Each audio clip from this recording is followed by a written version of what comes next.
చిరంజీవి గారికి 104 అంత జ్వరం ఉందండి.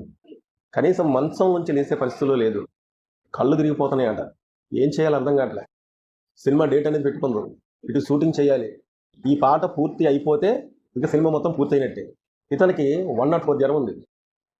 ఇంత ఫీవర్‌లో కూడా కొంతమంది డాక్టర్లను దగ్గర పెట్టుకొని సెలైన్ ఎక్కించుకుంటూ, కాసేపు సెలైన్ ఎక్కించుకుంటూ మళ్ళీ ఎళ్లి ఆ పాట తీశారండి. ఆ పాట 'దినక్కుత కసక్కురు' అన్న పాట ఒకటి ఉంటదండి. మీరు కావాలంటే సినిమా మళ్ళీ ఒకసారి యూట్యూబ్‌లో ఎతికితే మీకు దొరికిద్ది. ఆ పాట మీరు చూడండి. అప్పుడు చిరంజీవి గారు కనీసం మంచం నుంచి లేసే పరిస్థితిలో లేదు. అయినా సరే ఎందుకంటే ఒక డేట్ అనేది అనౌన్స్ చేశారు కాబట్టి, ఆ డేట్ ప్రకారంగా సినిమాని రిలీజ్ చేయాలి కాబట్టి, ఎంత కష్టమైనా అప్పుడు రాఘవేంద్రరావు గారు అన్నారట. రాఘవేంద్రరావు గారును, అశ్విని దత్ గారు, "ఏవండీ కొద్దిగా మీకు ఈ ఫీవర్ అనేది తగ్గిన తర్వాత షూటింగ్ చేద్దాం" అంటే, "లేదు లేదు.